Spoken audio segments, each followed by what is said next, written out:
안녕하세요. 매일 새로운 사연을 전하는 읽어주는 사연 라디오입니다. 구독과 좋아요, 많은 공유 부탁드립니다. 오늘의 사연 시작하겠습니다. 안녕하세요. 눈에 넣어도 아프지 않을 딸아이 하나를 키우고 있는 30대 여성입니다. 아이를 볼 때마다 이렇게 하나 키우기도 힘든데 어머니는 어떻게 저랑 오빠들을 키우셨나 그런 생각이 들면서 감사한 마음이에요. 한편으론 어머니에겐 아버지란 든든한 남편이 있었으니 오히려 나보다 사정이 나으셨으려나 싶기도 하지만요. 아무튼 지금 아이도 잠들었고 괜히 제 마음도 싱숭생숭해져서 익명의 힘을 빌려 제 이야기나 한번 해볼까 합니다. 가벼운 마음으로 들어주세요. 남편이라고 부르자니 온몸에 소름이 돋는 기분이지만 그래도 일단은 남편이라 하겠습니다. 남편하고는 회사에서 알게 된 사이였어요. 타 회사에서 이직을 해왔다는 남편이 저희 부서에 합류했는데 그때 제가 많이 도와줬지요. 다만 제 딴에는 남편이 낯을 가리는 게 눈에 뻔히 보여서 나름대로 잘 적응하라고 먼저 말 걸어주고 챙겨주고 했던 건데 남편은 제가 자기한테 관심이 있어서 그러는 줄 알았다나요? 그러면서 실은 자기도 저에게 호감이 있었다더니 급기야는 데이트 신청까지 해왔는데 황당하고 어이가 없었죠.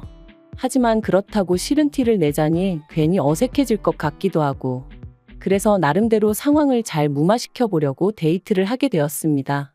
그런데 회사 안에서만 보던 남편과 회사 밖에서 본 남편은 무척이나 다르더라고요. 회사 안에서는 말수도 적고 뭔가 조심스러웠다면 밖에서는 농담도 잘하고 싹싹하고 무엇보다 어찌나 애정 공세를 퍼부어댔는지 몰라요. 그래서 결국 얼마 후부터 저는 남편과 다른 동료들의 눈을 피해 연애를 시작했는데 솔직히 그때만 해도 결혼까지 하게 될 줄은 꿈에도 상상하지 못했네요. 결혼 당시 시댁이나 친정이나 형편이 넉넉한 편은 아니었기에 특별히 큰 도움을 받은 건 없었어요. 다만 남편이나 저나 모아둔 돈은 꽤 있었기에 둘이 모은 돈을 합하고 거기다 대출까지 받으니 비록 전세긴 했어도 서울에서 신혼살림을 시작할 정도는 되었죠. 야무지고 알뜰살뜰 살다 보면 10년 안에 서울에 있는 아파트 한 채는 마련할 수 있겠지. 그런 꿈을 꾸며 신혼을 이어갔습니다. 그때만 하더라도 저희 두 사람 앞에 행복한 미래만이 기다리고 있을 줄 알았지. 이렇게 제가 영원히 남편을 증오하게 될 줄은 몰랐네요. 저는 어려서부터 아이는 둘쯤 낳고 싶었고 그렇기에 결혼 전에도 남편에게 몇 번이나 그런 이야기를 했었어요. 요즘 너도 나도 먹고 살기 힘들어서 애는 안 낳겠다 하지만 나는 그래도 둘은 낳고 싶다고 내 아이들한테 이 세상이 얼마나 즐겁고 멋지고 아름다운 곳인지 보여주고 싶다 말이죠. 그리고 제가 이런 이야기를 할 때마다 남편은 자기도 마찬가지라며 아이들에게 부끄럽지 않은 부모가 되자 했었고요. 그런데 막상 결혼한 지 1년이 지나 제가 이제 아이를 가졌으면 좋겠다 하니 남편이 꼭 아이를 가져야겠냐는 거예요. 자기는 좀 자유롭게 살고 싶다면서 말이죠. 저는 생각지도 못한 남편의 발언이 어이가 없었고 급기야는 화도 났어요. 그래서 갑자기 그렇게 말을 바꾸면 어떡하냐고 나는 아이 없는 부부 사이라는 건 생각해 본 적도 없다 그랬습니다. 그런데 남편이 그럼 뭐 지금이라도 헤어져 줄 거냐 그러는데 그때 받은 충격은 이루 말을 할 수가 없었죠. 그리고 그렇게 며칠 동안 저는 남편과 말 한마디 섞지 않았습니다. 남편은 말이 헛나왔다 하면서도 진심 어린 사과는 하지 않았고 오히려 저를 예민한 여자로 몰고 갔으니까요. 그리고 전 그런 남편의 태도에 더 크게 상처를 받았죠. 사랑해서 결혼했고 그래서 아이가 갖고 싶은 건데 이렇게 비참한 기분까지 느껴야 하는 건지 정말 시도 때도 없이 제 신세가 불쌍해서 눈물이 다 나더라니까요. 하지만 이혼을 결심하기도 쉽지 않았어요. 비록 당시에는 제가 타 회사로 이직을 한 이후이긴 했지만 그래도 제 인맥이 남편 인맥이나 다름없었고 제가 결혼할 때 누구보다 기뻐하셨던 친정부모님을 생각하면 어떻게든 잘 사는 모습만 보여드리고 싶었으니까요. 그런데 그렇게 이러지도 저러지도 못하고 어느덧 한 달쯤 흘렀을 무렵 저는 또 한 번 크게 놀랄 수밖에 없었습니다. 제가 임신했다는 사실을 알게 되었거든요. 비록 남편과 사이는 좋지 않았지만 그래도 남편이 애아빠이니 말을 안 할 수가 없잖아요. 그래서 화해도 할 겸 작은 선물 상자를 사서 그 안에 2줄로 표시된 임신 테스트기를 넣어 식탁에 올려두었어요. 인터넷에서 보니까 이렇게 해두면 남편들이 너무 좋아서 소리를 지르거나 감격에 눈물을 흘리거나 하더라고요. 그리고 저도 솔직히 남편하고 사이가 안 좋은 와중이긴 했어도 남편도 다른 남편들과 비슷한 반응을 보이지 않을까 은근히 기대를 하고 있었죠. 그런데 몰래 안방문 뒤에 숨어서 지켜본 남편의 반응은 너무나 당혹스러웠습니다. 그건 기뻐하는 사람도 감동한 사람도 아니고 말 그대로 좌절하고 화가 난 사람의 모습이었거든요. 뱃속의 아이에겐 미안했지만 남편이 너무 미워서 지워버릴까 그런 마음마저 들었어요. 하지만 친정부모님은 남편이 너무 크게 놀라서 그랬을 수도 있다며 저더러 임신하면 원래 기분이 크게 오르락내리락 하는 법이라고 제가 오해한 거라 하셨습니다. 시부모님 또한 말씀하시길 남편이 원래 무딘 구석이 있지 않냐면서 저더러 별거 아닌 일을 크게 키우지 말라셨고요. 하지만 이후로도 남편이 보인 반응은 제가 알고 있던 태어날 아이를 기다리는 아빠의 모습과는 많이 달랐고 저에게도 하루가 다르게 무심해져만 갔네요. 그러다 하루는 남편이 샤워를 하러 들어갔을 때였습니다. TV를 보는데 홈쇼핑에서 젖병 소독기를 팔고 있더라고요. 그리고 그 가격이 제가 인터넷에서 봤던 것보다 훨씬 저렴했어요. 그래서 얼른 사야겠다는 생각이 들어 제 핸드폰을 찾는데 도대체 이 핸드폰이 어디로 간 건지 아무리 찾아도 안 보이는 거예요. 반면에 남편 핸드폰은 소파 위에 있었기에 일단은 주문부터 하자는 생각으로 핸드폰을 켰습니다. 패턴으로 잠겨 있긴 했지만 연애 때부터 늘 똑같은 패턴이라 쉽게 풀 수 있었고요. 그리고 홈쇼핑 전화번호를 누르려던 순간 어째서인지 메신저가 제 눈에 들어왔고 지금도 왜 그랬는지는 모르겠는데 한번 확인해보고 싶은 충동이 들대요. 그런데 다행이라고 해야 할지 메신저에는 의심할 만한 건 아무것도 없었어요. 그래서 왠지 모를 안도를 하고 통화 목록을 보는데 어떤 한 사람만 성도 없이 딱 2글자 이름으로 저장이 되어 있는 게 아니겠어요? 그리고 좀 살펴보니까 하루에도 3-4번 넘게 통화를 주고받은 흔적까지. 뭐라 콕 집어 말할 수는 없었지만 기분 나쁜 예감에 제 심장이 벌렁벌렁 뛰더라고요. 저는 그 전화번호를 얼른 옮겨 적어 이튿날 남편이 출근하기가 무섭게 제 핸드폰에 저장을 했어요. 그러자 그 여자 프로필이 제 메신저에 떴는데 제가 아는 여자였습니다. 남편의 오래된 동창이라며 저희 연애할 때 몇 번 술도 같이 마시고 결혼식에도 왔던 친구였죠. 그러니 제 의심은 확신으로 커질 수밖에 없었습니다. 저도 아는 남편의 친구인데 생판 다른 이름으로 저장해놓고 주고받은 메신저는 하나도 없는데 하루에도 몇 번씩 통화는 주고받았다는 게 어떤 식으로 생각해도 말이 되질 않더라고요. 그래서 그때부턴 태교를 해야 하는 그 중요한 시간에 배우자의 불륜 외도 이딴 거나 검색하며 시간을 보내게 되었어요. 확실한 증거도 없고 혹시나 뱃속의 아이가 잘못될까 싶어 제대로 욕 한 번 못하고 울지도 못하면서 말이죠. 그리고 그렇게 지옥 같은 날들이 흘러가던 중 저에게도 기회가 왔으니 남편이 핸드폰을 두고 출근을 했어요. 가지러울 만한 상황이 안 된다며 저한테 가져다 달라 했지만 저는 제 불러온 배를 핑계로 못 간다고 핸드폰 없이 하루 지낸다고 죽는 거 아니지 않냐고 참으라 했죠. 그리고 그때부터 저는 남편이 퇴근하기 전까지 말 그대로 남편의 핸드폰을 샅샅이 뒤지기 시작했습니다. 뭐라도 하나만, 확실한 하나만 나와라. 그게 남편이 바람을 폈다는 증거든 아니면 결백하다는 증거든 제발 확실한 하나만 나와달라고 마음속으로 빌면서 말이죠. 그리고 다행히 제 바람이 통했는지 남편의 핸드폰에서 숨겨진 폴더를 찾았는데 그 안에는 남편과 상간녀의 구역질나는 대화들이 가득했어요. 참고로 메신저도 사람들이 많이 쓰는 메신저가 아닌 커플들끼리만 쓰는 그런 메신저를 쓰고 있었더군요. 제가 연애 때 우리도 다른 커플들처럼 한번 이거 써볼까 했을 땐 유치하다며 싫다 했던 그 메신저였죠. 저는 대화 내용과 둘이 서로 주고받은 사진들을 전부 다 동영상으로 찍고 내친 김에 남편의 친척들과 친구들 그리고 지인들의 연락처까지 전부 다 제 핸드폰으로 옮겼습니다. 여차하면 남편이 어떤 인간인지 낱낱이 까발릴 생각이었거든요. 그리고 속에서 끓어오르는 화를 누르며 어떻게든 제 감정을 다스리려 했어요. 사람들 말이 무조건 바람피냐고 상대를 몰아붙이면 오히려 역효과만 난다 했으니까요. 하지만 막상 퇴근한 남편을 보니 냉정한 판단을 내리고 움직이기가 쉬운 일이 아니었습니다. 그래서 결국 그 상간녀 얘기를 꺼내며 언제부터였냐 따져 물으니 전부 다 오해라며 아주 팔짝팔짝 뛰더라고요. 그저 사는 게 불쌍해서 통화 몇 번 하면서 힘내라고 한 것밖엔 없다며 아무것도 없는 빈 메신저를 보여주곤 이것 봐라 아무것도 없지 않냐고 적반하장으로 나오는데 아마도 제가 평소에 기계를 잘 다루지 못해서 남편에게 부탁하는 일이 잦다 보니 핸드폰에서 비밀 폴더 같은 것도 못 찾을 거라고 생각을 했던 모양이 돼요. 저는 저를 기만하는 남편의 태도를 정말이지 견딜 수가 없었습니다. 하지만 제가 가진 패를 전부 다 보여줄 순 없었으니 일단은 알겠다고 했죠. 한편 어느덧 시간이 흘러 출산이 코앞으로 다가왔고 저는 건강한 딸아이를 낳았어요. 하지만 어째서인지 남편도 어머님도 보이는 반응이 뜨뜻미지근했고 그런 반응을 보면서 저는 어렴풋이 남편이 여전히 외도를 이어가고 있다는 직감이 들었죠. 그리고 아니나 다를까 제가 산후조리원에서 퇴소해 집으로 돌아왔을 때 남편이 저에게 충격적인 이야기를 건넸습니다. 이혼하자고 했거든요. 저에 대한 마음이 식었다면서 제가 여자로 안 보인다나요? 제가 남편더러 어떻게 나한테 그런 말을 할 수 있냐. 울지 않으려고 했는데 눈물이 쏟아져서 사실 말도 제대로 못했어요.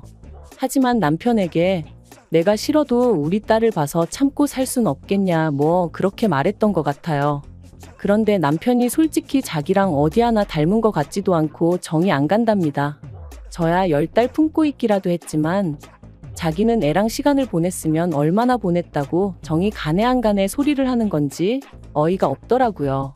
그래서 결국 저도 악에 받쳐서 당신이 사람이냐 소리를 질렀어요. 그랬더니 그래 나 사람 아냐 그러니까 이혼하자고 하며 더 크게 소리를 지르는데 정신 똑바로 차려야지 이러다 정말 일나겠구나 싶더라니까요. 결국 저는 수소문 끝에 동네에 있는 이혼 전문 변호사를 찾아갔습니다. 그리고 그간 누구에게도 말하지 못했던 남편의 외도 사실과 함께 제가 나름대로 수집해 놓은 증거를 보여주었어요. 그랬더니 변호사가 정말 마음고생 많이 하셨겠다면서 자기가 끝까지 옆에서 같이 싸워줄 테니 포기만 하지 말라대요. 생각지도 못한 사람에게 위안을 받은 기분이었습니다. 그리고 이후로는 착수금을 입금하기가 무섭게 일이 일사천리로 진행되었죠. 남편은 이혼 이야기를 던져놓고 집을 나갔는데 당시 저는 남편이 시댁에 있는 줄로만 알았습니다. 하지만 이 또한 어머님이 남편을 감싸주고 계셨던 거고 실은 상간녀 집에 있었더라고요. 어머님한테도 어찌나 배신감이 들던지. 하지만 결과적으론 그게 저에게는 오히려 유리하게 작용했어요. 저는 상간녀 소송을 위해 상간녀의 정보가 필요했고 확실히 해두고자 상간녀가 사는 동네에 3번이나 찾아갔었는데 거기서 두 사람이 같이 팔짱을 끼고 거리를 걷고 마치 부부처럼 행세하는 사진을 찍을 수 있었거든요. 상간녀 소송부터 이야기하자면 결국 저는 3천만 원을 받아냈습니다. 남편이 저더러 돈독이 올랐다며 속이 후련하냐길래 후련하겠냐고 나는 이제 시작이니 이 정도로 열내지 말라고 했죠. 그리고 이혼. 사실 이혼해주지 말까 어떻게든 버티고 살까 그런 생각도 안 한 건 아니었어요.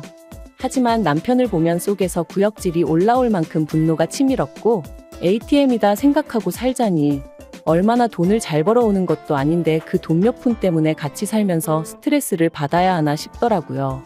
그래서 이혼을 결심했습니다. 남편은 안 지나서나 제가 이혼해주기만을 바라고 있었던지라 합의를 하는 건 어렵지 않았어요.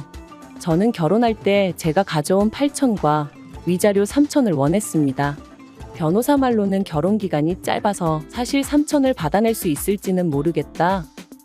좀 더 현실적인 금액을 부르는 게 좋겠다 했지만 남편이 이혼만 손꼽아 기다리는 걸 알았기에 저도 믿질 거 없단 생각으로 3천을 불렀네요. 그리고 역시나 제 예상대로 남편은 순순히 제 말대로 하겠다 하대요. 그리고 저는 어머님에게도 위자료를 청구했습니다. 아들인 남편의 외도 사실을 아시고도 숨겨주셨으니 저희 혼인관계가 파탄에 이르는데 일조하신 거나 마찬가지셨으니까요. 그리고 역시나 남편의 성화 덕분이라고 해야 할지 어머님이 1,000만 원 보내셨더라고요. 이 외에도 여러 가지로 합의를 마친 저희는 이혼 소송을 신청했고 이후로 조정 과정을 거쳐 한 달 만에 남남이 되었어요. 하지만 저에게 남은 거라곤 세 사람에게 받아낸 위자료 7천이 전부였고 계속해서 끓어오르는 울분은 어쩔 수가 없더라고요. 그런데 정말 신이 존재하긴 하는 건지 정확히 남남이 된 지 6개월 만에 지인을 통해 남편의 소식을 듣게 되었습니다. 이혼 당시 저는 저랑 남편이 왜 이혼하게 되었는지 저희를 아는 직장 동료들이나 지인들이 정확히 알기를 바랬어요. 만약 그 사람들과 인연이 끊어지게 된다면 그건 제가 아니라 남편이어야 한다고 생각했으니까요. 참고로 저희 남편은 불우한 학창 시절을 보낸 탓에 친구라곤 직장 동료들이 전부입니다. 그래서 그들 중 가장 입이 가벼운 사람에게 저희가 어쩌다 이혼하게 된 건지 전부 다 털어놓았어요.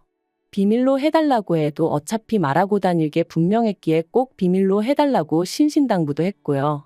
그리고 역시나 얼마 지나지 않아 남편이 임신한 저를 두고 바람을 폈고 산후조리원에서 돌아온 저에게 이혼 요구를 했다는 소문이 삽시간에 퍼진 모양이 돼요. 순식간에 회사에서 남편은 쓰레기가 돼버린 거죠.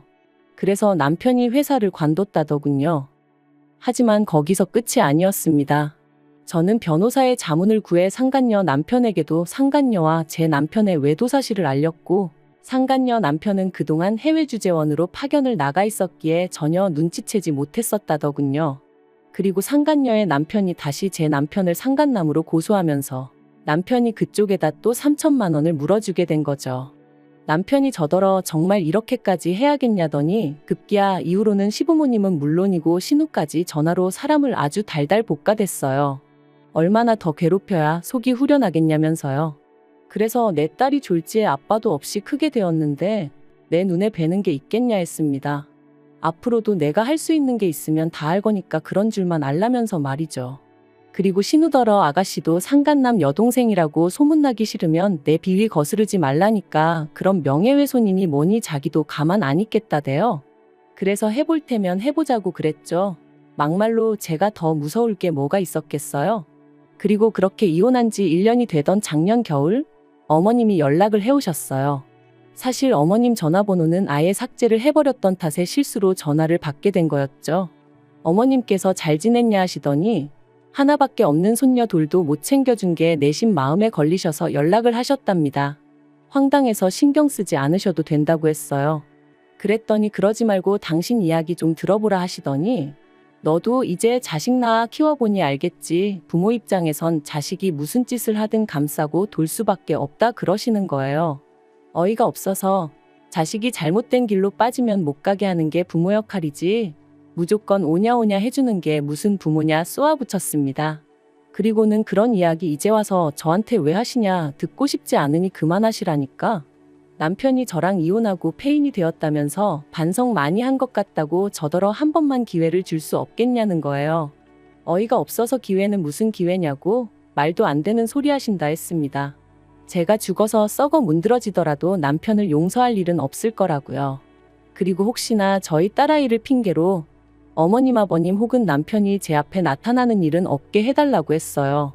이혼할 때 핏줄이고 뭐고 필요 없다 한 게 남편이었으니 저는 애한테 네 아빠 죽었다고 할 거라고 할머니 할아버지도 다 죽고 없다 할 거라고 그런 줄 아시라 했죠. 그랬더니 어머님이 천륜이 네 멋대로 끊어지냐 하시길래 그거 먼저 끊고 도망간 게 어머님 아들인 거 기억 안 나시냐?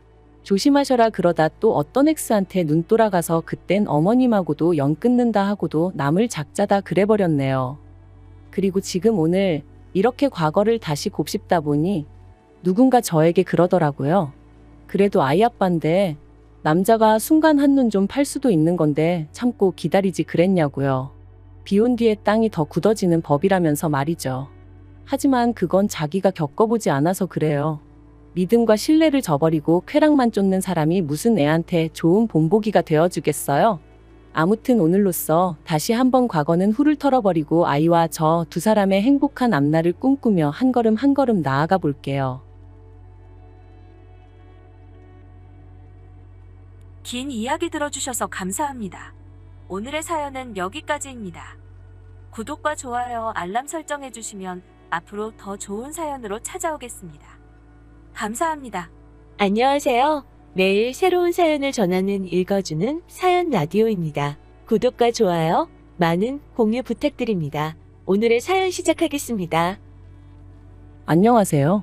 공방을 운영하며 행복한 하루하루를 만들어가고 있는 30대 여성입니다. 오늘도 원래는 회원님들과 커피 한잔 하면서 비누를 만들어 보려고 했는데 비도 오고 날씨가 스산해서 그런가 다들 이런저런 이유로 다음에 하면 안 되냐고 하더라고요. 그래서 스케줄을 조정하고 나니 모처럼 시간이 생겨서 익명의 힘을 빌려 제 이야기를 좀 해볼까 합니다. 새해가 밝은 만큼 처음이자 마지막으로 저에게 있었던 그 일을 털어놓고 새 출발을 하고 싶은 마음도 들었으니 말이죠. 이제는 남편이라고 부르기엔 너무나 먼 사이가 되어버렸지만 편의상 남편이라 칭하겠습니다. 남편하고는 6년 전, 그러니까 제 나이 27에 친한 친구의 소개로 만났어요. 당시 저는 사귀던 남자친구와 헤어지고 무척이나 힘든 시간을 보내고 있었거든요. 그리고 그런 저를 보다 못한 친구가 주변에 물어물어 몇몇 소개팅 자리를 만들었고 남편도 그들 중 하나였지요. 여담이지만 당시 저에게 호감을 표현한 사람은 3명 정도 있었는데 남편이 가장 말수가 적고 약속 시간을 잘 지키더라고요. 그리고 저를 힘들게 했던 전 남자친구라는 작자는 말이 많고 거짓말에 아주 능수능란했기에 그와 정반대였던 남편에게 제 마음이 끌렸던 것 같네요. 적어도 시덥잖은 소리 안 하고 저를 속이지는 않을 것 같았으니까요. 아무튼 그렇게 어떻게 보면 별 시덥지 않은 이유로 남편을 선택했고 연애를 시작했습니다. 이후로 사귄 지 3년째 되던 해에는 남편이 프로포즈를 해왔고요. 그런데 남편이 프로포즈를 하면서 하는 말이 양가의 도움 없이 두 사람의 힘으로만 시작하고 싶다대요. 그래서 제가 도움을 받을 수 있으면 받는 게 좋지. 어째서 그러냐 했습니다. 사실 처음부터 고생하기도 싫었고 남의 눈이 신경 쓰였거든요. 먼저 시집간 친구들 중에는 아파트를 받았네, 외제차를 받았네 하는 경우도 있었는데 아주 바닥부터 시작하고 싶지는 않았던 게 솔직한 제 마음이었죠. 하지만 남편이 말하길 자기가 장남이기도 하고 그러니 부모님에게 부담을 드리고 싶지는 않다는 거예요. 그래서 제가 이 이야기를 친정에 전하니 친정아버지는 그게 무슨 똥자존심이냐며 화를 내셨습니다.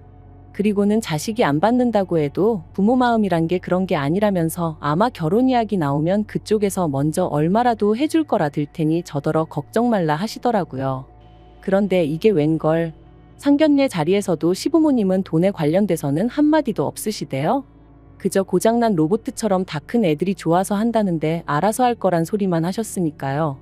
그리고 이 일로 저희 친정아버지께선 남편 집안이 아무래도 이상하다 하시며 결혼은 없던 걸로 하라셨습니다. 참고로 저희 친정어머니는 제가 중학생 때 돌아가셨고 그래서 이후로는 친정아버지가 저랑 오빠를 키워주셨어요.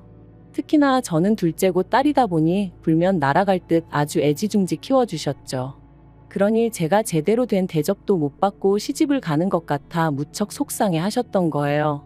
하지만 당시에 저는 그런 친정아버지의 속내는 이해하지 못하고 그저 결혼을 반대하신다는 사실이 야속하게만 느껴졌습니다. 한편으론 그런 시부모님에게 꼼짝도 못하고 눈치만 보는 남편이 너무나 신경 쓰였고요. 어째서인지 남편은 어떻게든 내가 챙겨야겠다는 그런 생각까지 하면서 말이죠. 그래서 못 헤어진다고 친정아버지 앞에서 울고 짜고 말 그대로 난리를 쳤어요. 그리고 결국 자식 이기는 부모 없다며 친정아버지께서 그렇게 남편과의 결혼을 허락해 주셨습니다. 신혼살림도 친정아버지의 도움을 받아 아파트에서 시작할 수 있었고요. 그런데 그렇게 결혼식을 올리고 얼마 지나지 않았을 때였어요. 회사 창립 기념일이라 저는 집에 남게 되었고 남편은 평소와 다름없이 출근을 했는데 막상 모처럼 혼자 집에 있으려니까 뭔가 어색한 거예요. 그래서 뭘 할까 고민하다 마침 날씨도 여름에서 가을로 넘어가고 있겠다. 집 청소나 하면 딱이겠다 싶더라고요. 그래서 안방부터 시작해 평소에 손이 잘 닿지 않았던 부분들까지 구석구석 쓸고 닦기 시작했습니다. 그리고 그때 남편의 책장 가장 윗칸에서 오래된 사진 몇 장이 떨어졌는데 사진 속 꼬마가 낯설지 않았죠. 바로 저희 남편이었으니까요. 사실 몇 번이나 예전부터 남편에게 어렸을 때 사진 좀 보여달라고 했었는데 그럴 때마다 이사하면서 다 없어졌다고 했었는데 이렇게 버젓이 몇 장씩이나 가지고 있었다니 반갑기도 하면서 동시에 황당하고 어이없기까지 하더라니까요. 그리고 그때 어린 남편을 애정어린 눈빛으로 바라보고 있는 웬 여자분이 제 눈에 들어왔습니다. 제가 한번 본 사람 얼굴을 쉽게 잊지 않는 편인데 결혼식 때 본 친척분들도 아니었고 정말 처음 보는 분이더라고요. 게다가 어쩐지 남편이랑 닮은 것도 같고 그래서 그때부턴 청소고 뭐고 오로지 남편의 퇴근만을 기다렸습니다. 이게 다 뭐냐고 묻고 따질 생각만 하면서 말이죠. 이윽고 시간이 흘러 7시가 좀 넘어가니 평소와 다름없이 남편이 집에 왔고, 저는 그런 남편에게 사진들을 들이밀며 이건 뭐냐고 물었어요. 어렸을 때 사진은 다 없어졌다더니 보란 듯이 당신 방에 있더라고. 서운하고 섭섭하다 뭐 그렇게 이야기를 했던 것 같아요. 그리고는 옆에 이 여자분은 누구냐니까. 남편이 저를 한참 동안 말없이 쳐다보더니 자기가 사실 말하지 않은 게 있다면서 얘기 좀 하자더라고요. 잠깐이었지만 거실에서 식탁으로 자리를 옮기는데 오만 가지 별의별 상상이 다 되었습니다. 드라마를 너무 봤나? 말도 안 되는 생각들이 머릿속을 스치더라니까요. 그리고 그렇게 몇 분간의 시간이 흐르고 남편이 하는 말이 지금의 시어머니는 자기의 계모랍니다. 남편을 낳아주신 친어머니는 오래전 지병으로 돌아가셨고 이후로 아버님이 지금의 어머님과 재혼을 하셨다고요. 그리고 남편의 시동생은 두 분 사이에서 태어난, 그러니까 남편에게는 이복동생이었던 거죠. 제가 남편더러 나도 어머니가 안 계시단 걸 알면서 왜 말하지 않았냐 물었어요. 사실 같은 상처를 갖고 있었으니 얼마든지 서로를 위로해 줄 수도 있었을 테니까요. 하지만 남편은 장인어른은 재혼을 안 하셨지만 자기 아버지는 아니지 않냐며 저랑 자기랑 처지가 다르다고 딱 선을 긋는 거예요. 그래서 제가 더는 그 이야기는 하지 않고 아무튼 그동안 마음고생이 심했겠다. 그래서 그렇게 늘 어머님과 있으면 눈치를 보고 그랬던 거냐 물었습니다. 그런데 남편이 보인 반응이 뜻밖이었어요. 자기가 언제 어머님 눈치를 봤냐면서 자기는 그런 적 없다고 아주 펄쩍 뛰었거든요. 제가 직접 보고 느낀 게 있는데 정작 당사자가 그렇게 나오니 좀 황당하대요. 하지만 뭐 본인이 아니라 하니 더 캐묻기도 그렇고. 아무튼 이후로 남편은 자랑할 만한 이야기도 아니고 저희 친정아버지께서 이런 사실까지 아시면 절대로 결혼을 허락해주지 않으실 것 같아서 말을 못했다며 미안하다 했어요. 하지만 이건 이해하고 용서하고를 떠나서 마음이 편치가 않았습니다. 솔직히 제가 남편하고 결혼까지 약속했던 건 남편의 정직함 때문이었거든요. 그런데 남편이 작정하고 저를 속인 건 물론이고 제가 사진을 발견하지 못했다면 끝까지 말하지 않았을 것 같은 게 생각할수록 화도 나고 실망스러웠죠. 하지만 이제 와서 시시비비를 가리자니 그것도 쉽지 않고 그래서 더는 나를 속이지 말라고 그 한마디만 하고 가슴속에 묻고 가기로 했네요. 한편 어쨌든 남편을 낳아주신 친어머니는 아니셨어도 길러주신 어머님이셨으니 이후로도 저는 제 할 도리는 하려고 했습니다. 하지만 어머님께서는 하루하루 시간이 지날수록 저희에게 바라시는 게 많아지셨어요. 특히나 금전적인 부분에서 요구하시는 게 늘어만 갔는데 알고 보니 그 이유가 결혼 전에는 어머님이 남편의 월급 통장을 갖고 계신 적도 있었고 어머님이 뭐 필요하다 갖고 싶다 하시면 남편이 대부분 다 해드렸던 모양이더라고요. 그런데 남편이 저와 결혼하면서 경제권을 아예 저에게 넘겨줬다 보니 더는 전처럼 어머님의 요구사항을 들어드리지 못하게 된 거였죠.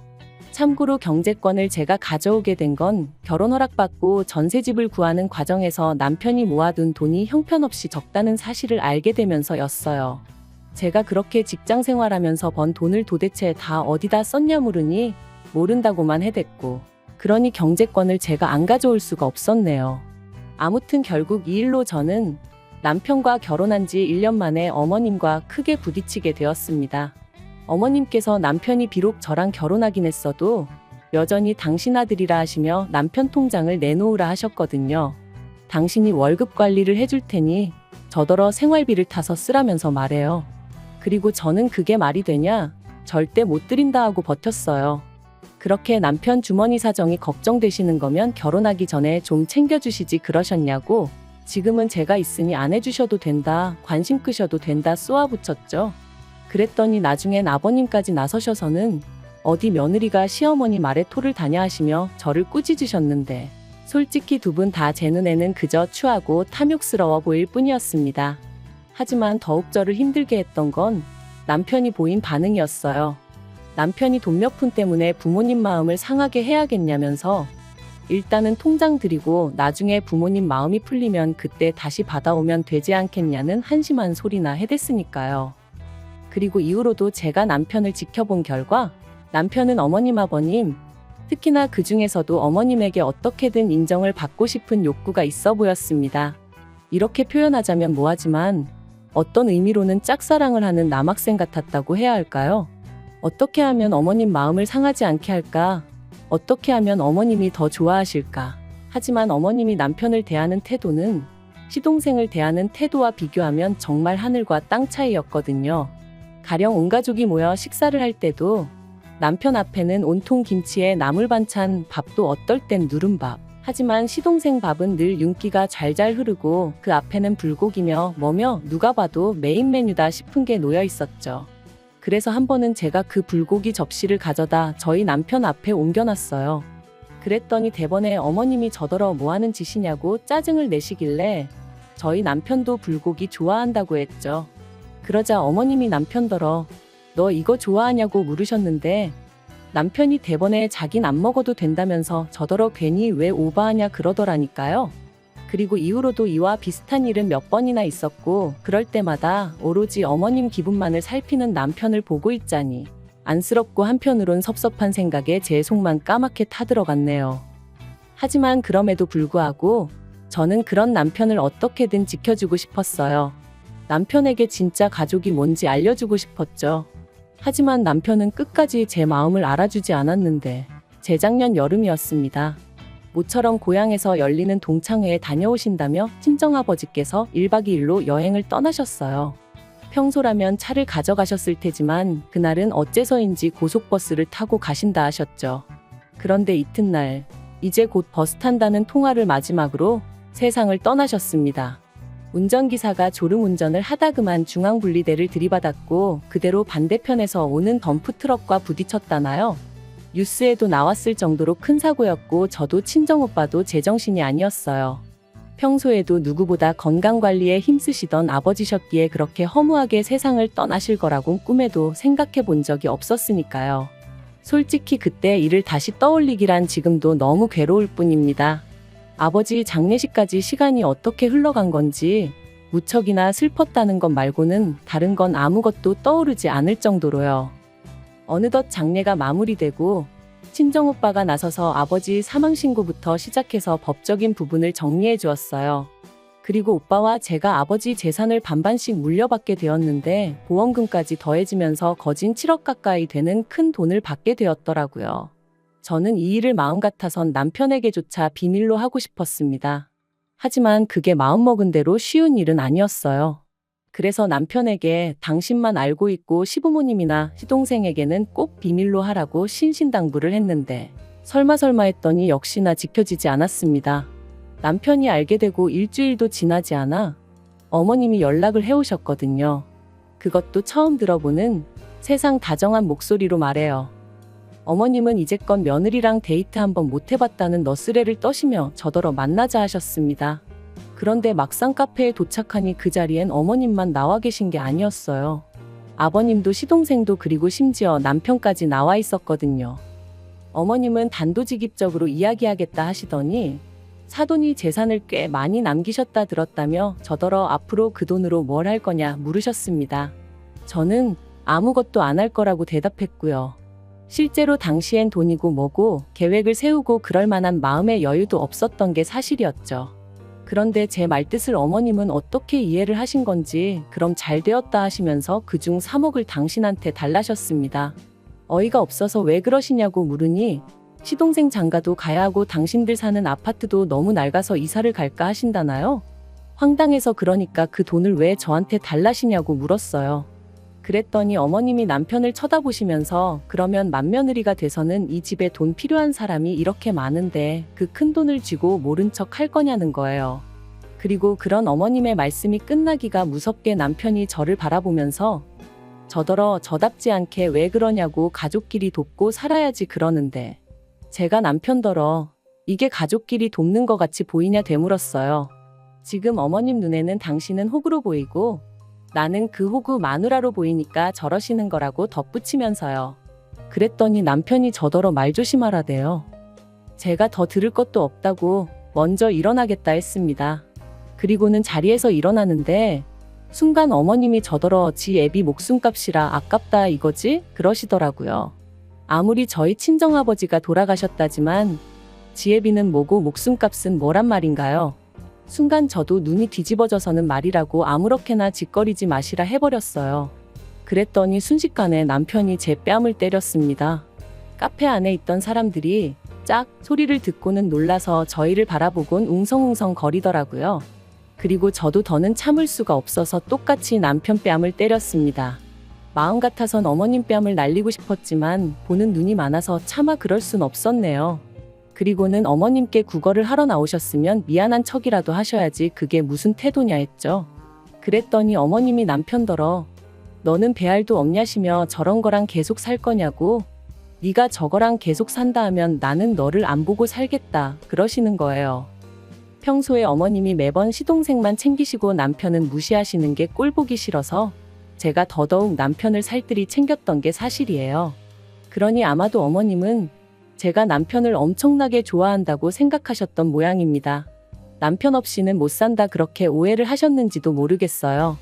그러니 남편에게 저랑 살지 말라 하면 제가 남편한테 매달리기라도 할 줄 아셨던 건지. 하지만 솔직히 말해서 언젠가부턴 남편을 사랑한다기보단 인간 대 인간으로 안쓰러워서 챙긴 게 더 컸거든요. 그리고 친정아버지 마음을 그렇게 아프게 하고 시집을 왔는데 차마 이혼하는 모습은 보여드릴 수가 없었으니 어떻게든 참고 살아보려고 했던 것도 있었고요. 그런데 이런 제 속도 모르고 자기들끼리 난리부르스 추는 꼴을 보고 있자니 기도 안 차더라니까요. 그래서 남편이 뭐라 말을 하기도 전에 내가 안 산다고 그랬습니다. 더는 이 막장 집구석의 며느리 더러워서 못 해먹겠다 했죠. 그리고는 남편더러 정신 차리라고 네가 앞만 날고 기어봤자 어머님 눈에는 호구자식일 뿐이다 해버렸네요. 그리고 결국 그날을 마지막으로 남편과 저는 일사천리로 이혼을 했습니다. 남편은 어머님이 너무 완강하셔서 어쩔 수 없다며 저더러 끝까지 어머님한테 용서를 구하라고 그러면 이혼만큼은 안 해도 된다는 식이었는데 그런 말을 하는 남편을 보고 있자니 딱하기도 하고 한심하기도 하고. 그런데 더 황당한 건 이혼이 확정되고 나서야 어머님께서 연락을 해오셔서는 저더러 왜 재산을 네가 다 가져가냐고 난리시더라고요. 그래서 남편이 뭘 기여한 게 있어야 나눠 가질 거 아니냐 했습니다. 처음부터 집도 저희 친정에서 해줬고 이후로 계속 맞벌이를 했는데 남편이 저보다 뭘 더 한 게 있냐고요. 그랬더니 네 애비한테 받은 돈은 왜 빼고 말하냐길래 어디 한번 제주껏 가져가 보시라고 쏘아붙여 버렸네요. 그런데 더 어이가 없는 건 그렇게 남남이 되고 반년쯤 지났을 땐가 남편에게 연락이 왔어요. 그리고는 하는 말이 자기네 형편이 어려워져서 그런데 예정을 생각해서 1억만 어떻게 좀 빌려줄 수 없겠냐는 거예요. 그래서 제가 남편더러 너 아직도 그 집 호구 노릇하고 사냐고 정신 차리라고. 그리고 예정은 무슨 너랑 살면서 좋았던 기억보다 짜증나고 열받던 기억이 더 생생하니까 건들지 말라 했죠. 그랬더니 어머님이나 자기야 그렇다 쳐도 아버님은 저한테 나쁘게 한 거 없지 않냐면서 그럼 아버님을 생각해서라도 어떻게 안 되겠냐는데 제가 그렇다고 아버님이랑 뭐 얼마나 가깝게 지낸 것도 아니었고요. 오히려 아버님이야말로 어떻게 보면 그런 어머님을 막을 수 있는 유일한 분이셨는데 중재 비스무리한 것도 한 적이 없으셨어요. 그러니 저는 아버님도 어머님만큼이나 나쁜 분이라고 생각하거든요.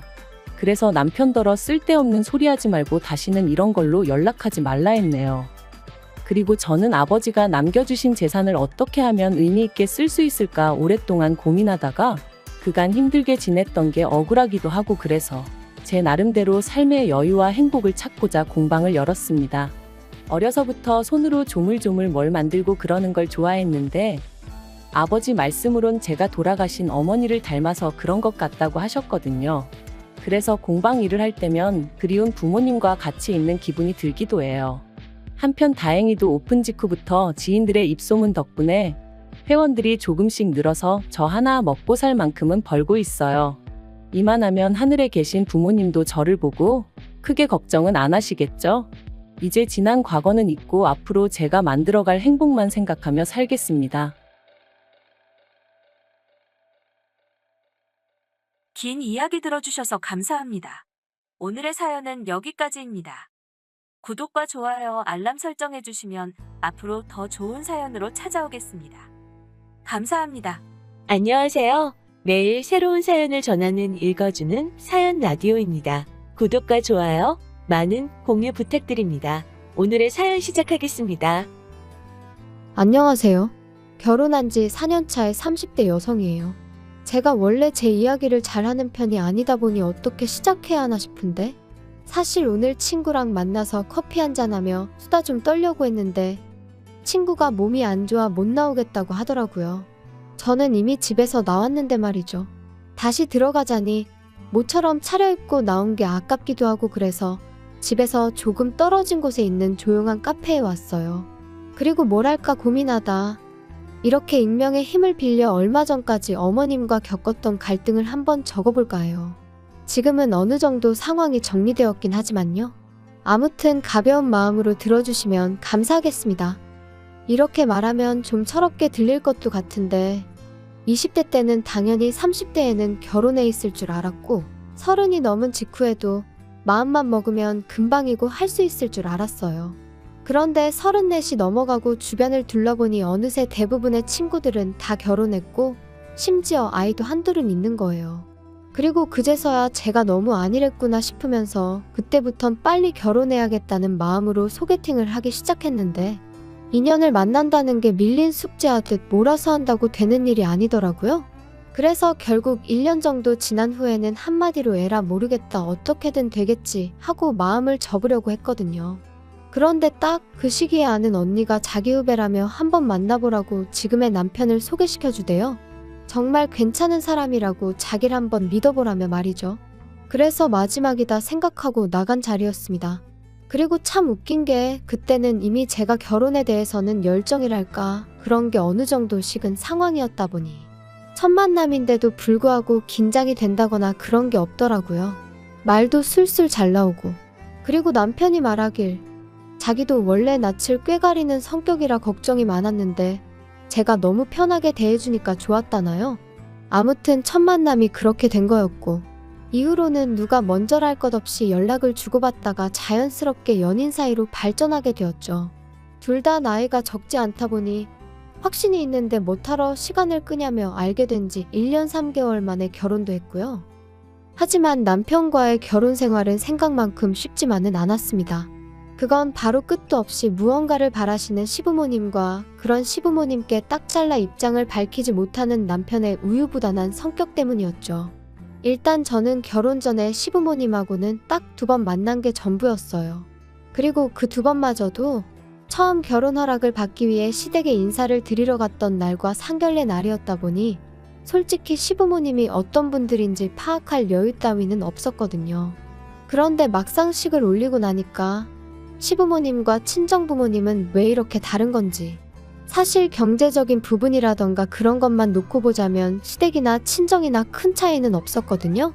그런데 예를 들어 식당에 간다고 하면 시부모님은 당연히 저희 부부가 산다고 생각하시는 반면 친정에서는 저희 자리 잡을 때까진 그래도 부모 그늘 아래 있다고 생각하라며 친정부모님이 먼저 내주시고 어디 장을 보러 가도 시부모님은 당연히 저희가 시부모님 몫까지 계산해줘야 한다고 생각하시는 반면 친정부모님은 그동안 먹고 싶었는데 비싸서 못 산 거 있음 지금 사라고 해주시고 솔직히 엄청 큰 단위의 돈이 오가는 건 아니었지만 그래도 그럴 때마다 얼마나 기분이 상하던지요. 하지만 이런 이유로 저와 어머님의 관계가 이렇게나 최악으로 치닫게 된 것은 아니에요. 결정적인 이유는 지난해 하나뿐인 제 동생이 이혼을 하게 되었는데 도대체 저와 어머님 그리고 제 동생의 이혼이 무슨 상관일까 싶으시죠? 저도 제 동생이 이혼 소식을 알려왔을 때만 하더라도 그 일이 저한테까지 여파가 있을 거라곤 상상도 못했는걸요. 일단 제 동생 이야기를 해보자면 제 동생은 저와 달리 결혼을 일찍 했어요. 혼전 임신 그런 건 아니었고 당시 4년째 만나던 제부 쪽 아버님 그러니까 사돈어른 건강이 안 좋아지면서 그쪽에서 하루빨리 식을 올렸으면 했거든요. 사실 어차피 결혼 이야기는 오가던 사이고 다만 때를 정하지 못하고 있던 커플이었기에 그게 큰 문제는 되지 않았고요. 아무튼 그렇게 둘이 결혼하고 1년 만에 아이를 갖고 또 10개월 후에는 건강한 아들을 낳았고 솔직히 저랑 달리 여동생은 한마디로 교과서 같은 인생을 살았어요. 그런데 지금으로부터 2년 전 당시 조카 나이가 7살이었는데 사고로 세상을 떠났습니다. 동생은 임신을 하면서 직장을 관뒀다가 조카가 5살이 넘어가자 다시 일자리를 알아보기 시작했어요. 나이도 있고 경력이 단절된 기간도 길다 보니 너무 불안하다면서 말이에요. 말이 나왔으니 말이지만 사실 자기 하는 일에 워낙 자부심도 있었고 좋아했던 동생이었기에 회사를 관둬야 될 것 같다고 했을 때는 제가 다 속상하더라니까요. 친정부모님 또한 나름대로 힘들게 뒷바라지한 딸이 결국 전업주부로 살게 된 걸 무척 안타까워하셨고요. 하지만 결국 보란듯이 동생은 재취업에 성공했어요. 그러니 저희 친정은 말 그대로 축제 분위기가 따로 없었답니다. 하지만 얼마 후 만났던 동생의 표정은 어쩐지 밝지만은 않더라고요. 그리고 나중에서야 말하길 사돈어른께서는 동생의 재취업을 무척이나 못마땅해 하셨다대요. 다시 직장에 들어가겠다 했을 때부터 결혼하고 아이를 낳고 했으면 이제 여자 김지영이 아니라 남자 박지훈의 아내이자 박준우의 엄마로만 살아야 한다면서 자꾸 내 인생이 어쩌고 그러면 안 된다고 그거 아주 못된 짓이라고 그러셨다나요? 상견례 때 배웠던 사돈어른의 이미지와는 너무나 상반되던 여동생의 말에 저도 저희 친정부모님도 크게 충격을 받았어요. 아무튼 그리고 이후로도 걸핏하면 그깟 몇 푼 벌어온다고 유세 떠느라 네 할 도리를 똑바로 못하면 가만 안 두겠다. 네 친정엄마한테 전화해서 너 데려가라 할 거다. 정말 별의별 소리를 다 하셨더라고요. 하지만 이후로 동생은 직장생활도 육아도 그런대로 잘 병행해 나가는 눈치였어요. 그런데 2년 전 그날 동생 말로는 갑자기 회사에서 지방에 있는 공장에 다녀오라고 하더랍니다. 진행 중인 프로젝트에 차질이 생겼네 어쩌네 하면서 직접 현장에 가서 사진을 찍어오랬다나요. 그리고 동생은 그걸 싫다 좋다 할 위치가 아니었기에 어쩔 수 없이 제부한테 전화해 잊지 말고 아들을 유치원에서 픽업하라고 했다는데 제부가 그만 그걸 깜빡했던 거죠. 그리고 그 사이에 혼자 집에 오던 조카가 버스에 치여 며칠 동안 병원에 입원해 있다가 세상을 떠났어요. 이 일로 양쪽 집안에서는 당연히 난리가 났습니다. 아니, 난리 정도가 아니라 말 그대로 초상집이 되어버렸죠. 그런데 어이없게도 일어나 중에 제부 쪽에서 동생 탓을 하기 바쁘더라고요. 애시당초 엄마라는 여자가 밖으로만 돌아대니 이런 일이 생길 수밖에 없었다며 어찌나 비난을 해대던지. 하지만 저희 쪽에서 보기엔 동생의 부탁을 깜빡한 제부가 더 잘못한 거 아닌가 싶었거든요.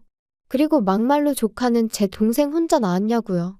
그렇지만 동생이 그래도 자기 남편한테는 뭐라고 하지 말라고 그 사람은 자기한테 미안해하고 죽을 만큼 괴로워한다면서 감싸는데 아무튼 그때를 생각하면 지금도 가슴이 찢어지게 아프고 우라가 치밀고 그래요.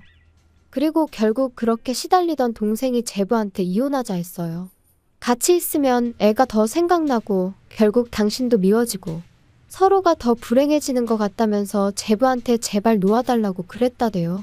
그리고 이혼만큼은 절대 못한다던 제부도 결국엔 동의했던 거지요. 그런데 여기서 제부가 생각지도 못한 얘기를 꺼냈습니다. 자기 엄마 때문에 많이 힘들었겠다며 가족이 살던 아파트를 제 동생 명의로 바꿔줬거든요. 참고로 동생은 조카가 죽고 나서 청소기 필터에도 조카 머리카락이 있다며 못 비우고 있을 정도로 조카의 흔적이 조금이라도 남아있을 법한 물건부터 시작해 조카가 쓰던 방까지 정말로 애착이 컸어요. 그래서 이혼하자 했을 때도 집을 처분할 수도 없고 어쩌면 좋으냐고 무척이나 걱정했었죠. 조카가 쓰던 방은 도저히 정리할 자신이 없다면서 말이에요. 그리고 다행히 그 마음을 제부는 알아줬던 거죠. 그런데 이 이야기를 들으신 어머님께선 말 그대로 막말을 쏟아내셨습니다. 그래도 네 동생은 참 재수도 좋다면서 남들 같으면 애 죽인 애미라고 손가락질 받았을 거라나요? 그리고는 그 남자 부모는 아파트 명에 바꿔준 거 아는 거냐? 모르니 가만히 있지 알면 그냥 둘 리가 없다. 우리 집 같으면 어림없다. 뭘 잘했다고 재산까지 낼름 받아먹냐. 그리고 제 입장에선 당연히 이런 소리를 듣고만 있을 수는 없더라고요. 그래서 어머님한테 저희 친정일 가지고 이러쿵저러쿵 하지 마시라고 저도 한번 신우 얘기 가지고 막 떠들어 볼 거냐 그랬어요. 그리고 아파트를 받았다고 제 동생이 받은 상처가 아무는 거 아니다. 하지만 그나마 아파트줄 형편이라도 되는 집이니 얼마나 다행인지 모르겠다고. 까놓고 말해서 신우는 지금 이혼당하기라도 하면 집은커녕 차나 한 대 받을 수 있겠냐고요. 사실 저희 친정이 조카 장례 치르고 동생 이혼으로 시끄러웠던 동안 시댁이라고 아무 일도 없던 게 아니었어요. 남편에게는 위로 4살 많은 누나, 그러니까 저에겐 신우가 있는데 신우가 씀씀이가 장난이 아니었거든요. 누가 보면 진짜 재벌집 딸인가 싶을 정도로 비싼 물건도 척척 사나르고 어머님한테 선물도 자주 해드리고 자기 돈 자기가 쓴다는데 누가 뭐라 하겠냐마는. 그런데 심해부가 서울로 올라오게 되면서 그동안 신우 씀씀이의 비밀도 만천하에 드러나게 되었습니다. 심해부가 다니던 전 직장은 지방에 있었고 그러다 보니 이런저런 문화적 복지라던가 혜택이 많은 건 아니었는데 딱 하나 정말 부러웠던 거, 그건 바로 사택이 있다는 거였어요. 사실 남편에게 듣기로 심해부나 신우나 결혼할 당시 모아둔 돈도 없었고 양쪽 집안에서 그렇다고 크게 도와줄 형편도 아니었다 보니 사택은 정말 큰 도움이 되는 상황이었다대요. 그런데 이제 두 사람 사이에 아이가 생기면서 신우는 무슨 생각이었는지 모르겠지만 심해부는 종종 애는 서울에서 키워야 된다 그런 소리를 하더라고요. 그리고 그 소리는 애가 커갈수록 더 자주 들려왔는데 그 집이 원래 엄마인 신우보다 아빠인 심해부가 더 자식 교육에 열을 올리는 편이었거든요.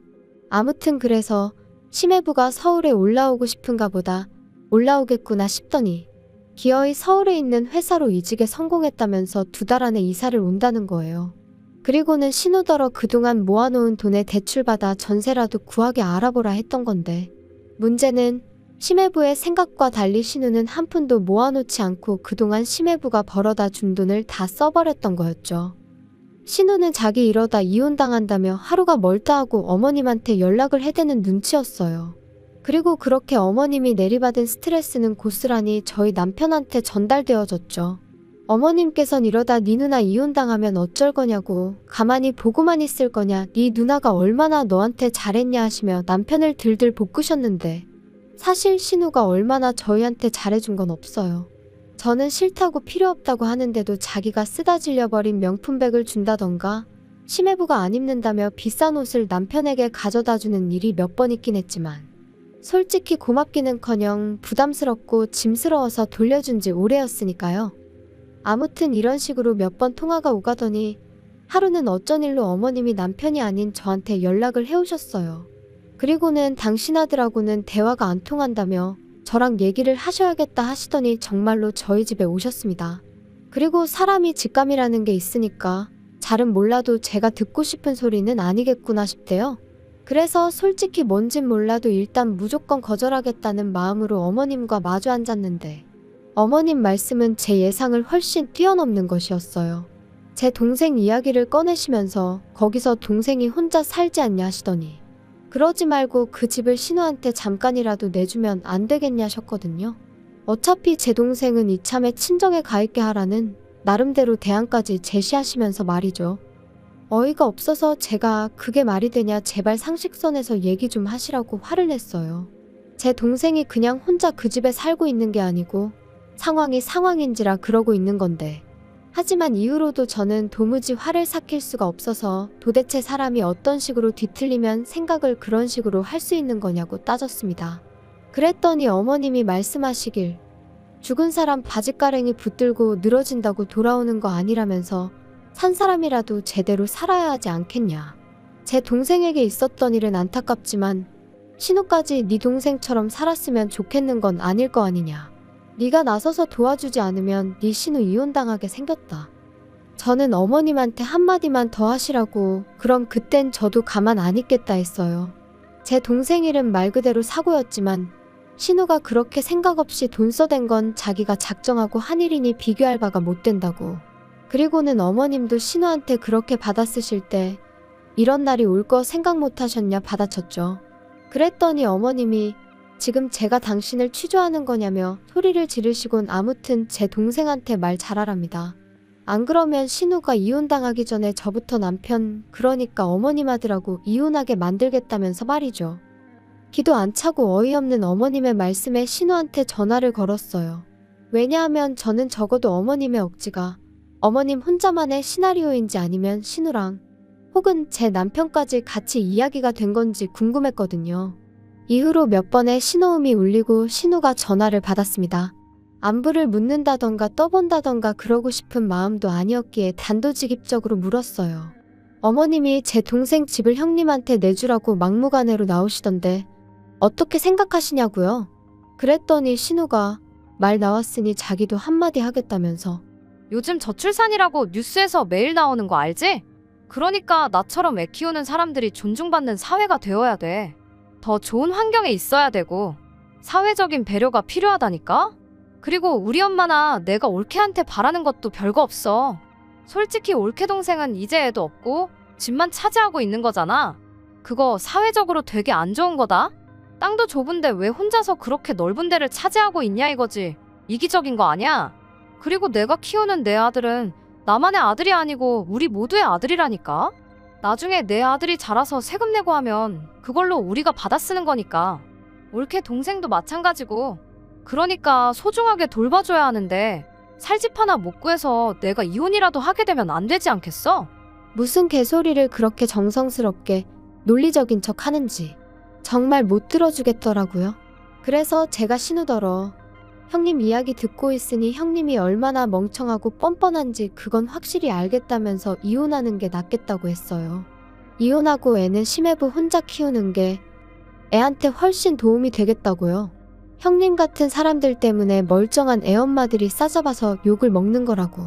진짜 머리가 어떻게 된 거 아니냐고 그러곤 병원이나 가보라 했죠. 그리고 이 통화로 인해 다시 한번 시댁에서는 난리가 났어요. 당연히 신우는 제정신이고 저더러 미친 X라면서 말이죠. 화도 안 나더라고요. 다 그나물의 그 밥인 걸 알게 되었으니 어이만 없었달까요?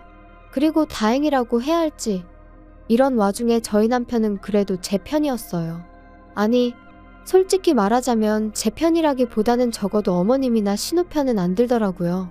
제가 그쪽 욕하면 자기가 생각해도 제정신이 아닌 것 같다며 한마디 덧붙여주긴 했고 그렇지만 그렇다고 그쪽에다 대고 저한테 사과해라 어째라 그런 소리는 또 못하는. 그래서 솔직히 시댁이 재수없어서 남편하고도 이혼해버릴까 그 생각도 안 한 건 아니었는데 일단은 안 하려고요. 사실 남편을 너무 사랑해서 그런 것보다는 동생 일로 친정부모님 속이 얼마나 상하셨겠어요. 그런데 거기다 대고 저도 이혼하게 되었다 그런 말은 차마 못하겠습니다. 할 때 하더라도 지금은 아니다 그런 거지요. 그리고 한편 심해부가 결국 신우가 모아놓은 돈도 없고 심지어 절대 안 된다고 했는데 몰래몰래 골프까지 배워서 필드에 다닌 것도 알게 된 모양이에요. 역시나 예상대로 심해부 입에서 이혼 소리 나왔고 들리는 말로는 재산 빼돌린 걸로 신우랑 어머님을 고소할 거라던데 가족 사이에 가능한 이야기인지는 모르겠지만 어쨌든 볼만하겠다 싶어요. 남의 불행을 보고 즐거워하냐며 혹시 저를 욕하신다면 이건 불행이 아니에요. 자업자득이지요. 아무튼 지금 바라는 건 그저 아무쪼록 하루빨리 동생이 슬픔에서 벗어날 수 있었으면 좋겠다는 거예요. 그리고 남의 불행을 파헤치며 거기서 어떻게든 자기 입속을 차리려던 신우나 어머님한테는 어떤 식으로든 응당 대가를 치르게 될 거라는 말밖에는 할 말이 없네요.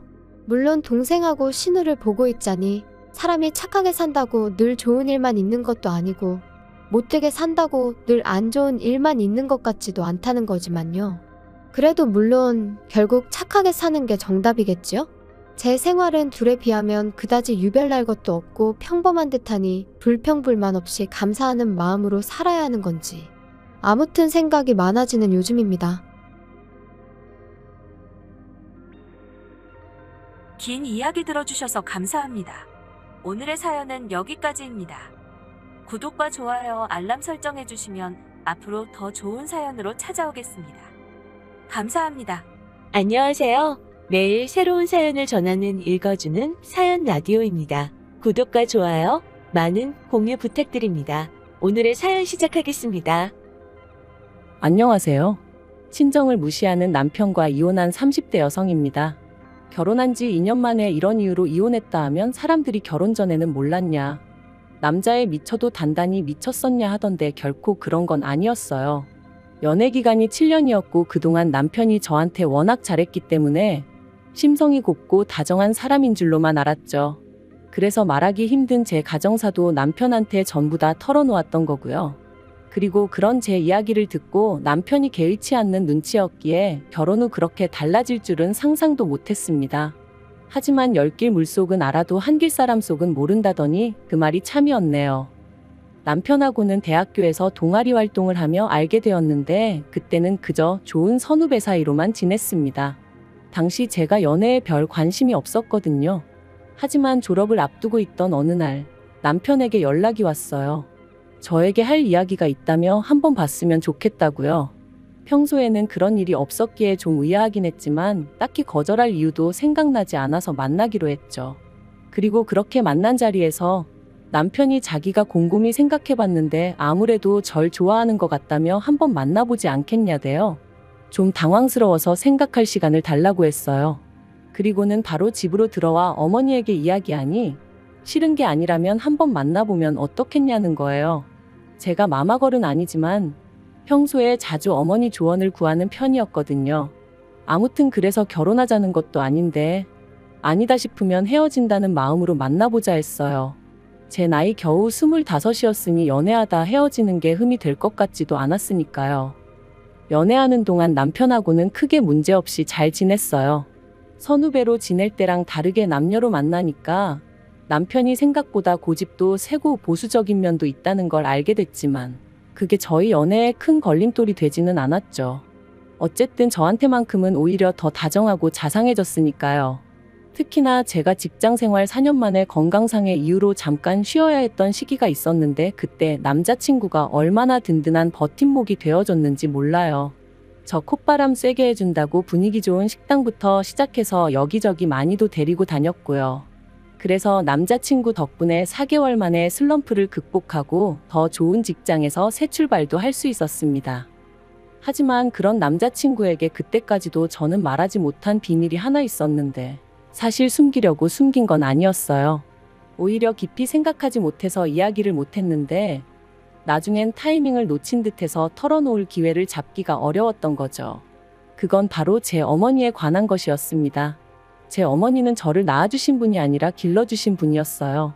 저를 낳아주신 어머니는 제가 돌이 되기도 전에 사고로 세상을 떠나셨고 이후로 제가 3살쯤 되던 해 아버지가 지금의 어머니랑 재혼을 하셨다 들었습니다. 참고로 지금 제 어머니는 제가 다니던 병원의 간호사셨고 남자인 아버지 혼자 매번 저를 병원에 데려와 전전긍긍하는 모습이 안쓰럽고 마음이 가셨다네요. 그리고 그런 두 사람을 병원 의사 선생님께서 이어주셨고요. 제 어머니가 말씀하시길 처음엔 당신도 아버지와 당신 사이에서 아이를 하나 갖고 싶으셨답니다.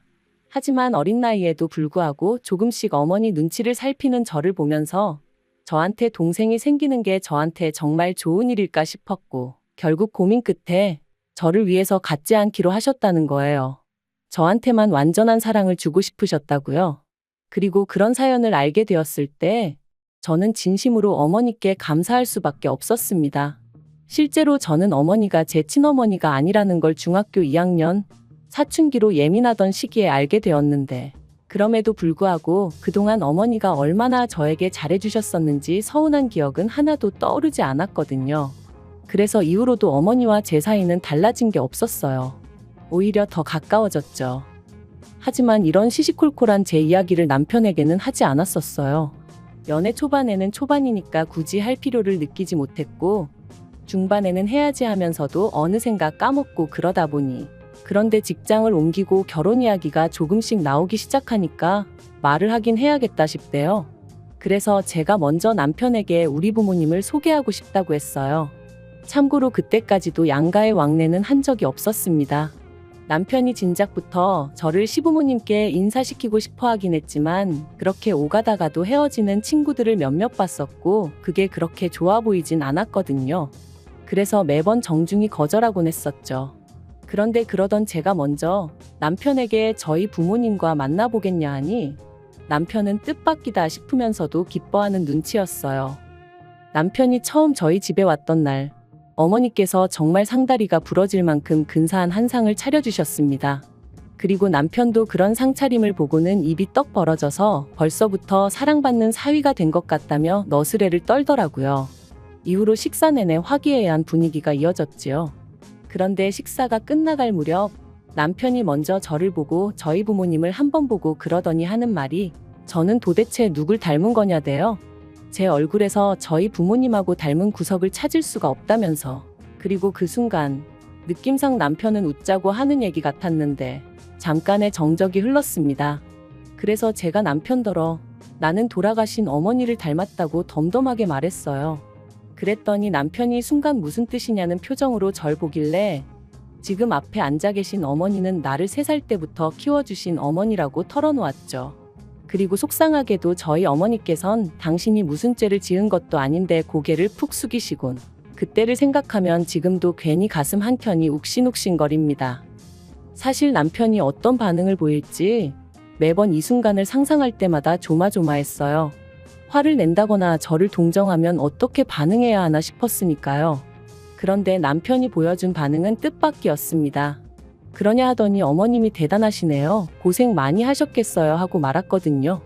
그리고는 저더러 사랑을 많이 받고 자랐나 보다고 전혀 몰랐다고 그러는데 왜인지 저도 어머니도 어느새 울고 있었네요.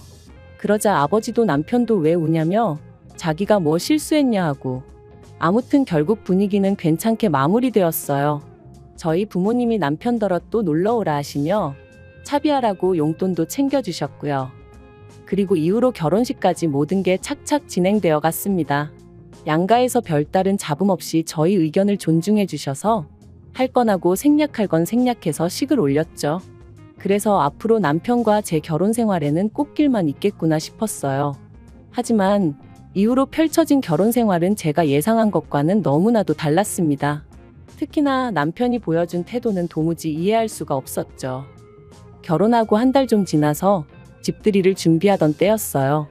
친정부모님이 오시기로 하셔서 아침부터 두 분이 좋아하시는 음식들을 하느라 정신이 하나도 없는데 남편이 옆에 와서는 한다는 소리가 보통은 딸 고생할까봐 나가서 먹자고 하지 않나? 그러는 거예요. 그래서 제가 친정어머니는 건강 생각해서 집밥 드시는 거 좋아하신다. 외식 별로 안 좋아하신다 했습니다. 그랬더니 그래도 보통 친어머니들은 딸 고생할까봐 이렇게 한다고 해도 못하게 할 텐데 자꾸 그 소리를 하는 거예요.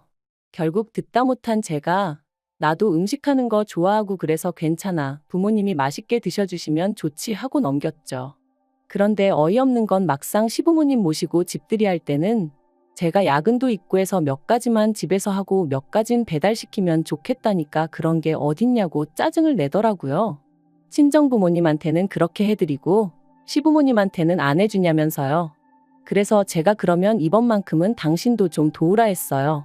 사실 친정부모님 모시고 집들이 할 때는 하다못해 요리하는 동안 나오는 설거지라도 해줬으면 싶었는데 괜히 옆에서 또 저희 친정어머니가 저를 힘들게 한다는 식으로 헛소리를 해댈 것 같았거든요. 그래서 제가 꾹 참고 1부터 10까지 혼자 다 했습니다. 하지만 시부모님 모시고 집들이 할 때는 굳이 저 혼자 다 해야 할 이유가 없었으니까요. 그런데 남편이 친정부모님 모실 때는 알아서 잘만 하더니 시부모님 오신다니까 꾀가 나냐면서 빈정거리더군요. 거기다 저를 정말 열받게 한 건 말끝마다 친어머니들이 딸들한테 원래 그렇게 하냐면서 마치 저랑 저희 어머니 사이가 보통의 평범한 모녀 사이와는 다르다는 식으로 몰고 갔다는 거예요. 그리고는 저는 자기랑 결혼했으니 권씨 집안 사람이라며 자기 부모님한테 잘해야 된다는 식으로 말하는데 생각할수록 괘씸하고 황당하고 어이가 없더라니까요. 한편 올해 초 친정어머니의 환갑이었어요. 요새 환갑을 누가 그렇게 챙기냐 하지만 저는 어머니하고 단둘이 여행을 다녀올 계획을 세웠습니다. 돈도 결혼 전부터 따로 들어둔 적금이 있었고요. 참고로 남편하고는 결혼한 지 1년도 안 되었던 차였기에 남편이 저희 어머니한테 뭘 좀 해드렸으면 하는 기대는 정말 요만큼도 없었어요. 그저 제가 집을 며칠 비워야 되는 게 마음에 걸리긴 했지만 반찬이며 국이며 미리 다 냉장고, 냉동실에 채워뒀으니 솔직히 크게 문제될 건 없겠다 싶었죠. 그런데 여행을 하루 앞두고 남편이 또 보통 딸 시집 보낸 엄마들은 딸 미움 살까봐 여행 가자 소리 안 하지 않나? 그러는 거예요. 그리고 그 말의 의도가 무엇인지 전 누구보다 잘 알고 있었기에 남편더러 친정엄마랑 여행 간다고 미움을 사 어째서 요새 그런 걸로 며느리 미워하는 시부모님도 계신가 하고 받아쳤습니다. 그랬더니 남편이 시부모님이 아니라 사위가 불편할 수도 있잖아 하는 거예요. 그리고는 장인장모 입장에서 사위랑 틀어져서 좋을 게 뭐가 있겠냐며 가뜩이나 저희 집은 제대로 된 장인장모도 아닌데 그런 건 생각을 못 하시나 그러는 겁니다. 듣자하니 기가 막히고 황당해서 제가 뭐가 제대로 된 장인장모가 아니냐고 따졌어요. 그랬더니 솔직히 장모님이라고 불러드리기는 하지만 계모지 않냐면서 계모 장모라니 자기는 들어본 적도 없대요. 그러면서 제가 몰라서 그렇지 제대로 된 모녀 사이랑은 달라도 분명 다른 점이 있을 거랍니다. 그걸 모르고 그저 엄마 하는 제가 안타까워서 그런다나요? 말 같지도 않고 다음날 여행도 가야 되는데 일 키우기 싫어서 헛소리 할 거면 잠이나 자라고 하고 돌아 누워 버렸는데 곱씹을수록 재수없고 짜증나고 그래서 다시 돌아 누워서는 친엄마라고 자식 다 잘 키우는 거 아니고 계모라고 자식 다 구박하는 거 아니라고 뉴스도 안 보냐고 소리를 질렀죠. 하지만 사실 이런 일들로 이혼까지 결심한 건 아니었어요. 그저 저 하나 잘 살기만 바라시는 친정 부모님께 이런 이야기를 했다간 괜히 두 분이서 서로 자책하실까 걱정이 되었기에 어떻게든 제 선에서 정리하면 된다고 생각했거든요. 그런데 남편은 점점 도가 지나친 발언을 서슴지 않더니 급기야는 넘지 말아야 할 선까지 넘어버렸습니다. 지난 6월에는 어머님의 생신이 있었어요. 그리고 저는 저희 집으로 시부모님 두 분을 초대해 식사를 대접할 생각이었죠. 그런데 남편이 대뜸 장모님 생신 때는 여행 갔다 오더니 어머님 생신은 밥 한 끼로 때우려고 그러냐는 거예요. 그래서 그때는 환갑이셨고 어머님은 환갑도 아니시지 않냐니까 환갑 때는 네가 뭐 챙겨드렸어 하는데 그땐 결혼 이야기도 나오기 전이었는데 제가 어머님 환갑을 왜 챙기겠어요. 또 말 같지도 않은 억지를 쓰는구나 싶어서 그래서 어쩌라는 거냐 물었습니다. 그랬더니 남편이 어머님 모시고 여행을 다녀오래요. 어머님이 아들만 둘이다 보니 딸하고 여행 다니는 주변 친구분들을 그렇게 부러워하셨다면서 말이죠. 솔직히 당황스럽고 어이없고 아닌 게 아니라 귀찮은 마음도 들었습니다. 어머님하고는 좋을 것도 나쁠 것도 없는 사이였지만 그래도 어떻게 보면 생판남인데 둘이서 여행이라니. 거기다 저희 어머님은 입맛도 무척 까다로우시고 체력은 약하셨거든요. 그러니 생각할수록 눈앞이 깜깜해지는 기분이었죠. 하지만 한편으론 그래도 참고 한번 갔다 오면 남편도 저에게 고마움을 좀 느끼려나 싶더라고요. 그래서 알겠다 했습니다. 그런데 그렇게 어머님과의 여행을 3일 앞두고 저희 친정어머니가 쓰러지셨어요. 다행히 외출하셨던 아버지가 핸드폰을 두고 나가셔서 집으로 되돌아오셔서 어머니를 발견하곤 바로 응급실로 가셨기에 망정이지 그렇지 않았으면 정말 큰일 날 뻔한 상황이었다고요. 그리고 그런 연락을 받고 저는 다른 건 그 어떤 것도 생각할 수가 없었습니다. 다행히 상사에게 이야기하니 바로 퇴근할 수 있게 해주었고 이후의 일은 메일로 이야기하자더군요. 그래서 바로 병원으로 향했더니 어머니가 중환자실에 누워 계셨습니다.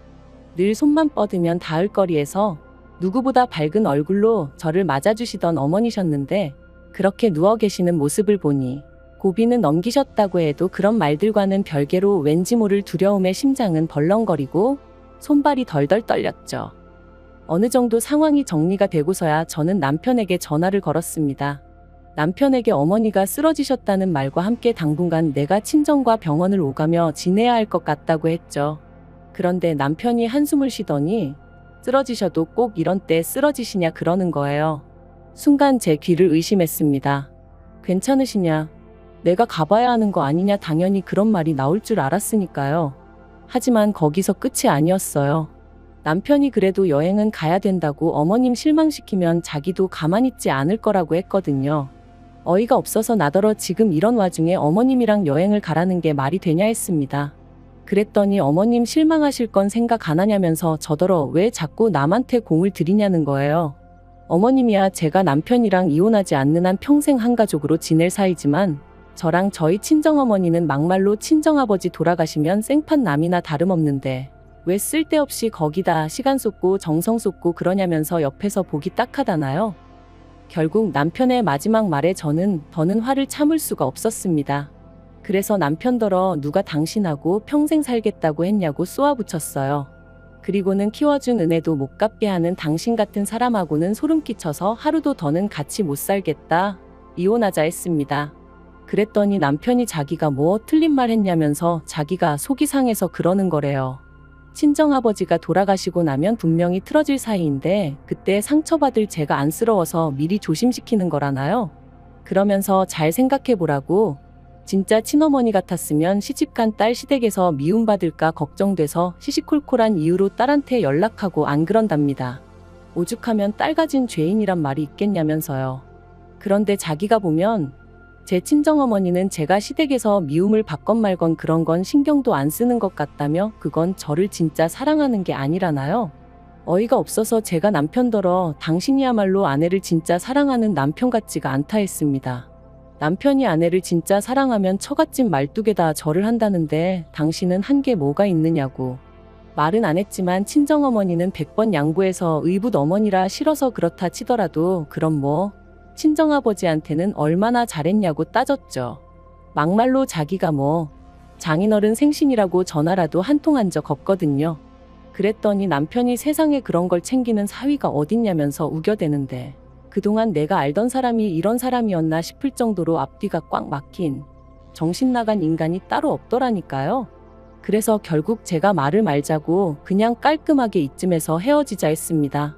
그리고 그제서야 남편이 우리가 같이 한 세월이 얼만데 이렇게 끝내냐며 개소리를 해대길래 어머니는 자그만치 나를 30년 넘게 키워주셨다고 니까지 거랑 비교도 안 된다 해버렸네요. 남편과 이혼하기로 마음을 먹고 나니 이후의 일은 일사천리로 진행되었어요.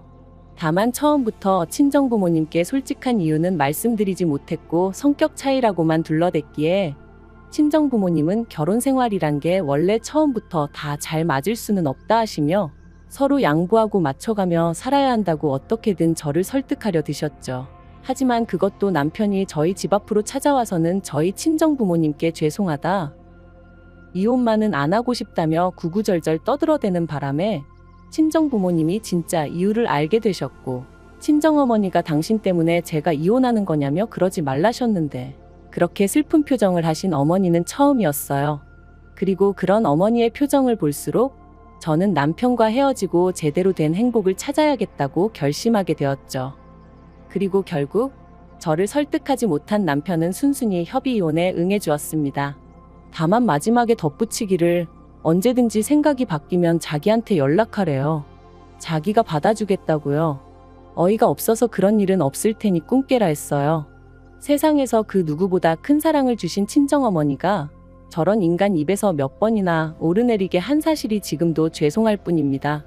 다시 누군가를 사랑하고 가정을 꾸릴 수 있을지 그건 솔직히 모르겠어요. 당장은 그러고 싶은 생각도 없고요. 그저 당분간은 친정부모님과 맛있는 것도 먹고 다니고 좋은 곳도 놀러 다니면서 많은 추억을 만들고 싶네요. 그리고 평생이 가도 부족하겠지만 지금부터라도 조금씩 제가 받은 사랑을 돌려드릴 생각입니다. 긴 이야기 들어주셔서 감사합니다. 오늘의 사연은 여기까지입니다. 구독과 좋아요, 알람 설정해주시면 앞으로 더 좋은 사연으로 찾아오겠습니다. 감사합니다.